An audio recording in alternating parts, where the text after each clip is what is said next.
Good morning dear student. आप लोगों को पता है ये अभी लॉकडाउन चल रहा है, तो हम लोग ऑफलाइन क्लास में पहला चैप्टर रिप्रोडक्शन इन ऑर्गेनिज्म और दूसरा chapter sexual reproduction in flowering plant को पूरा डिटेल के साथ देख चुके हैं। तो जब तक लॉकडाउन चल रहा है तब तक हम लोग ऑनलाइन क्लास करेंगे और जैसे ही लॉकडाउन खत्म होती है तो पुनः हम लोग ऑफलाइन क्लास में आ जाएंगे। तो चलिए बिना टाइम को वेस्ट किए हुए हम लोग चैप्टर नंबर 3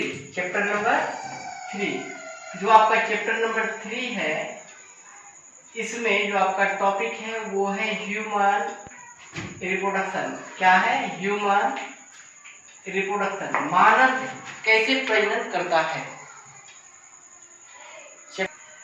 हमें खेद है बच्चों, चैप्टर मैंने ऊपर लिख दिया था जो वहां तक दिख नहीं रहा था। तो जो चैप्टर नंबर 3 है, इस चैप्टर में हम लोग ह्यूमन रिप्रोडक्शन के बारे में पढ़ेंगे, यानी मानव कैसे प्रजनन करता है, मानव अपने जैसे बच्चे को कैसे जन्म देता है, हम लोग चैप्टर नंबर 3 में पढ़ने वाले हैं। तो आइए, जो मानव है आपको पता है कि मानव क्या है, ह्यूमन यानी मानव। मानव क्या है? एक मैमल्स है। मैमल्स किनको बोलते हैं? जो अपने बच्चे को जन्म दे उनको क्या कहते हैं? मैमल्स। आप लोगों को पता है, पढ़ाए थे मैमल्स का हिंदी स्तनधारी, यानी जो अपने बच्चे को मिल्क फीड कराए, जो अपना बच्चे जो क्या करे बच्चे को जन्म दे, उनको क्या कहते हैं? मैमल्स कहते हैं।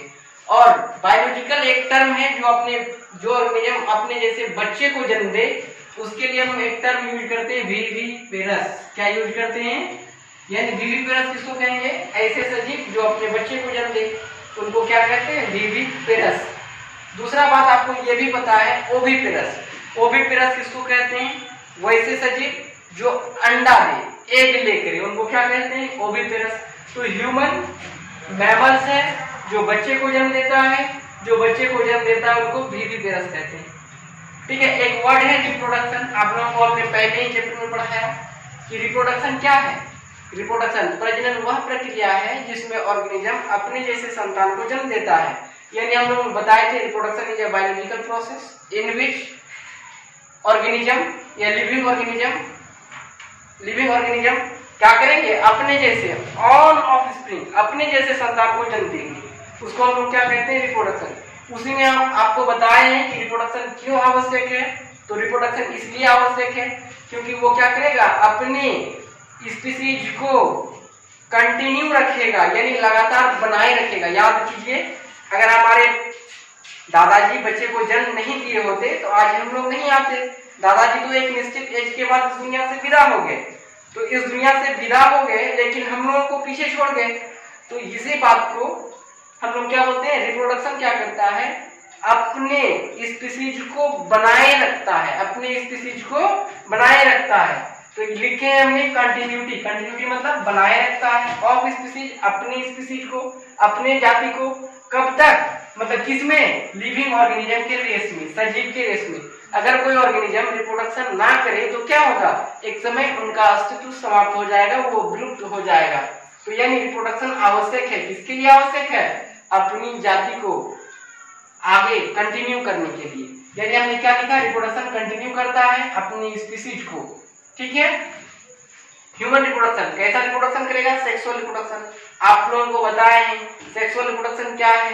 जब दो प्रकार का गैमेट, दो अपोजिट गैमेट यानी नर युग्मक और मादा युग्मक आपस में फ्यूज करता है, वैसे रिप्रोडक्शन को सेक्सुअल रिप्रोडक्शन कहते हैं। हमने बताया था गैमेट का बनना सेक्सुअल रिप्रोडक्शन नहीं है, गैमेट का फ्यूज करना सेक्सुअल रिप्रोडक्शन है।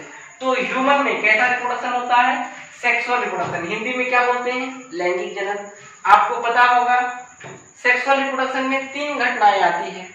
एक निषेचन से पहले वाली घटना, एक निषेचन के समय वाली घटना और एक निषेचन के बाद वाली घटना। एक निषेचन के बाद, निषेचन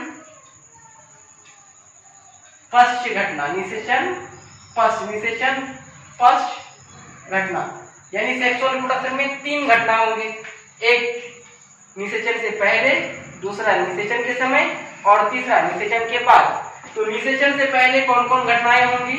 निषेचन से पहले हम लोग को पढ़ना क्या? पहले मेल रिप्रोडक्टिव सिस्टम को पढ़ना है कि मेल का रिप्रोडक्टिव सिस्टम कैसा है। मेल का रिप्रोडक्टिव सिस्टम कैसा है, ठीक है। मेल रिप्रोडक्टिव सिस्टम में क्या क्या आते हैं ये पढ़ेंगे। दूसरा जो टॉपिक है फीमेल रिप्रोडक्टिव सिस्टम के बारे में पढ़ेंगे कि फीमेल कैसे रिप्रोडक्शन, मतलब फीमेल का जो सिस्टम है रिप्रोडक्टिव सिस्टम, गैमेट कहाँ बनता है, कैसे बनता है, कैसे एक जगह से दूसरे जगह पहुंचता है, वो हम लोग फीमेल रिप्रोडक्टिव सिस्टम के अंतर्गत पढ़ेंगे। याद रखिएगा इसको हम लोग बहुत ही डील के साथ देखने वाले हैं 2-3 क्लास में, इसको भी 2-3 क्लास में देखेंगे। और जो नेक्स्ट है गैमेटोजेनेसिस। गैमेटोजेनेसिस किसको कहते हैं, गैमेट का बनना गैमेटोजेनेसिस कहलाता है। गैमेट दो प्रकार का होता है, या तो नर युग्मक होगा या मादा युग्मक। गैमेट को हम लोग क्या कहते हैं, युग्मक। गैमेटोजेनेसिस यानी युग्मक का निर्माण। तो युग्मक दो प्रकार का, नर युग्मक और मादा युग्मक। आपको पता है नर युग्मक मोटाइल होता है, मादा युग्मक नर मोटाइल होता है। मोटाइल का मतलब क्या, एक प्लेस से दूसरे प्लेस तक जा सकता है। लेकिन जो ह्यूमन में फीमेल गैमेट है जिसको हम लोग ओवम बोलते हैं, या फिर उसका जो रियल नेम है सेकेंडरी oocyte है, वो पढ़ाएंगे हम आप लोगों को। तो जो ओवम है या सेकेंडरी oocyte है वो नन मोटाइल होता है। तो गैमेटोजेनेसिस में हम लोग पढ़ेंगे कि मेल गैमेट में, मेल रिप्रोडक्टिव सिस्टम में मेल गैमेट बनेंगे, फीमेल रिप्रोडक्टिव सिस्टम में फीमेल गैमेट बनेगा, ठीक है। अब गैमेट बनेगा तो गैमेट एक दूसरे के पास कैसे आएगा, उसको हम लोग गैमेट ट्रांसफर में पढ़ेंगे। आप लोगों को पहला चैप्टर में पढ़ाए थे कि गैमेट ट्रांसफर होता है एक्सटर्नल मीडियम, उसके बाद और एक मीडियम बताए थे जिसको इंटरनल मीडियम बताए थे। एक्सटर्नल में क्या हो रहा था, दो प्रकार का गैमेट बाहर में मिल रहा था, या तो वाटर में या मॉइस्ट कंडीशन में फ्यूज कर रहा था। लेकिन हम लोगों में कैसा फर्टिलाइजेशन होता है, इंटरनल फर्टिलाइजेशन। तो हम लोगों में गैमेट का ट्रांसफर कैसे होगा, मेल गैमेट यानी जो स्पर्म है मेल के द्वारा क्या कर दिया जाता है, फीमेल के वेजाइनल ट्रैक्ट में थ्रू द पेनिस या भाया पेनिस के द्वारा क्या कर दिया जाता है, ट्रांसफर कर दिया जाता है। तो हम लोग पढ़ेंगे कि गैमेट का ट्रांसफर कैसे होता है, यानी निषेचन से पहले वाली घटनाओं में मेल रिप्रोडक्टिव सिस्टम पूरा डिटेल के साथ देखने वाले हैं, फीमेल रिप्रोडक्टिव सिस्टम को पूरा डिटेल के साथ देखने वाले हैं। उनके बाद गैमेट कैसे बनता है, मेल रिप्रोडक्टिव सिस्टम में मेल गैमेट बनेंगे, फीमेल रिप्रोडक्टिव सिस्टम में फीमेल गैमेट बनेंगे।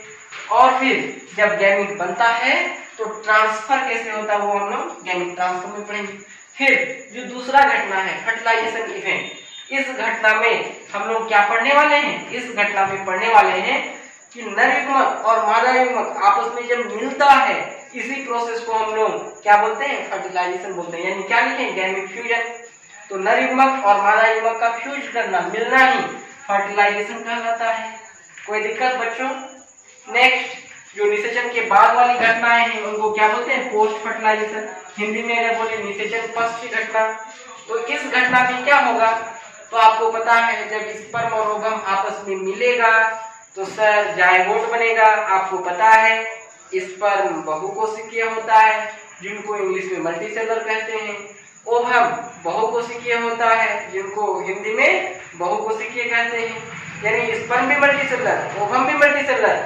मजे की बात यह है कि स्पर्म और ओवम फ्यूज किया, मिला, जायगोट बना, यानी मल्टीसेलर और मल्टीसेलर मिलके यहाँ यूनिसेलर बन जाता है। आप इस बात को याद रखेंगे, जायगोट ऑलवेज यूनिसेलर, जायगोट हमेशा एक कोशिकीय होता है। आपको हमने पहला चैप्टर में पढ़ाया, zygote is the vital link between two successive generation. आपको पता है जायगोट ही आगे चल के क्या बनता है, एम्ब्रियो बनता है। आपको बता दूं कि जायगोट में एक स्पेशल टाइप का डिवीजन होता है जिनको क्लीवेज कहते हैं बच्चों, ठीक है। जब क्लीवेज होगा तो जायगोट आगे चल के मोरुला बनता है, ब्लस्टुला बनता है, गलस्टुला बनता है, निमुला बनता है, ठीक है। फिर उनमें एक्टोडर्म, मेसोडर्म, एंडोडर्म और एक कंप्लीट बच्चे का जन्म होगा। तो यानी जायगोट आगे चल के एम्ब्रियो बनता है। आपको पता है जायगोट, नेक्स्ट जो लिखे हैं इम्प्लांटेशन। इम्प्लांटेशन किसको कहते हैं, जायगोट में डिवीजन होता है और जब जायगोट 8 से 16 कोशिकाओं का होता है जिनको हम लोग ब्लास्टुला या ब्लास्टोसिस्ट कहते हैं। तो यानी ब्लास्टोसिस्ट का यूटेरस के अंदर चिपकना इम्प्लांटेशन कहलाता है। बच्चों अगर गांव देहात की भाषा में बताऊं तो आप कभी अगर धान के खेत गए होंगे तो क्या किया जाता है, धान को छींट दिया जाता है, यानी सीड को छींट दिया जाता है, वहां छोटे छोटे पौधे उगाते हैं और उन छोटे पौधे को फिर से क्या कर दिया जाता है, इम्प्लांट कर दिया जाता है, खेत में रोप दिया जाता है। यानी ट्रैक्टर चला के कादा उदा बना दिया जाता है और फिर वहां पे उनको रोप दिया जाता है। यानी साधारण बात में अगर जाने, एक छोटा पौधा को उखाड़ के हम लोग जमीन में रोपते हैं उस प्रोसेस को इम्प्लांटेशन कहते हैं। उसी प्रकार हम लोगों में जब जायगोट आगे चल के 8 से 16 कोशिका का हो जाता है, डिवीजन करते करते, विभाजन होते होते, तो उस केस को ब्लास्टुला कहते हैं। और ब्लास्टुला का यूटेरस में चिपकना इम्प्लांटेशन कहलाता है। यानी क्या आप कह सकते हैं, attachment of blastocyst in uterus is called implantation. अगर अगला बात करें गेस्टेशन, गेस्टेशन किसको कहते हैं, जब फर्टिलाइजेशन हो जाएगा और फर्टिलाइजेशन से लेकर एक कंप्लीट बच्चा जो ग्रो करता है माँ के यूटेरस में, उस पीरियड को गेस्टेशन कहते हैं। अलग अलग ऑर्गेनिज्म में गेस्टेशन पीरियड अलग अलग होता है। जैसे अगर हम लोगों में बात करें तो हम लोगों के फीमेल में 9 मंथ का गेस्टेशन पीरियड होता है। तो गेस्टेशन किसको बोले, फर्टिलाइजेशन से लेकर कंप्लीट बच्चे का डेवलपमेंट होना, कहाँ पर, यूटेरस में। इसी प्रोसेस को क्या कहते हैं, गेस्टेशन। तो जब कंप्लीट बच्चे का जन्म हो जाए, मतलब कंप्लीट बच्चे का डेवलपमेंट हो जाए, उनके बाद वो बच्चे का क्या होता है, डिलीवरी होता है। बच्चे गर्भ से बाहर आते हैं, यूटेरस से बाहर आते हैं। इसी प्रोसेस को पर्चुरेशन कहते हैं। यानी पर्चुरेशन किसको बताया मैंने, एक कंप्लीट बेबी का जन्म होना, डिलीवरी होना पर्चुरेशन कहलाता है। अगर इनकम्प्लीट बच्चे का जन्म हो रहा है तो याद रखेंगे उस प्रोसेस को MTP कहते हैं, यानी medical termination of pregnancy, Hindi में बोलते हैं गर्भपात। तो यानी जब कंप्लीट बच्चे का जन्म होना पर्चुरेशन कहलाता है। अगर कंप्लीट बच्चे का जन्म नहीं हो रहा है तो उस प्रोसेस को हम लोग क्या कहते हैं, MTP कहते हैं या एबॉर्शन कहते हैं। जब बच्चे का जन्म होगा तो बच्चे को भोजन चाहिए बच्चा लोग, तो जब बच्चे को मिल्क फीड कराती है माँ, ठीक है, यानी मिल्क का फीड करना ह्यूमन रिप्रोडक्शन के केस में, इस प्रोसेस को हम लोग लैक्टेशन कहते हैं। यानी माँ जब अपने बच्चे को दूध पिलाए, यानी मिल्क का फीडिंग करवाए, इसी प्रोसेस को हम लोग लैक्टेशन कहते हैं। तो इस वीडियो में हम लोग इतना ही रखते हैं। अगले वीडियो में फिर हम लोग इसको देखिए क्या बता रहे थे, लैक्टेशन। लैक्टेशन क्या था, जब बच्चे का जन्म हो जाएगा तो उनको भोजन चाहिए, मिल्क फीड करवाना होगा माँ को, तो माँ अपने बच्चे को मिल्क फीड करवाती है। मिल्क फीड करवाने को हम लोग क्या कहते हैं, लैक्टेशन कहते हैं। यानी माँ अपने बच्चे को दूध का सेवन करवाना लैक्टेशन कहलाते हैं। बच्चों हम लोग फिर से नेक्स्ट टॉपिक को, ठीक है, अगले दिन कंटिन्यू करेंगे। आप इसी चीज को बार बार पढ़ते रहिए, देखते रहिए, और फिर से अगले दिन यानी कल अगला वीडियो लेकर हाजिर हो जाऊंगा। Bye bye. बच्चे लोग घर पे ही रहेंगे, स्टे होम स्टे सेफ। आप लोगों को पता है कि कोरोना जैसी बीमारी एक विकराल समस्याएं बनकर उभर रही है। तो जो कोरोना पेंडेमिक है, इससे आप बिल्कुल सेफ रहिए, जहां तहां मत जाइए। अगर कहीं ऑफलाइन क्लास भी चल रही है तो उनका बॉयकॉट कीजिए, बहिष्कार कीजिए, और जो भी आपको ऑनलाइन के माध्यम से मिल रहा है आप उनको ग्रहण करें, ठीक है। आप इसी तरह से हम लोग रोज नए नए वीडियो से आप लोगों को आगे पढ़ाता रहूँगा, और आप लोग अपना लाइफ को सेफ रखिए। आपको पता है बहुत ही एक छोटी कहावत है, हेल्थ इज वेल्थ। खाना खाते रहिए, एंजॉय करते रहिए, कोरोना का आनंद लीजिए। Bye bye.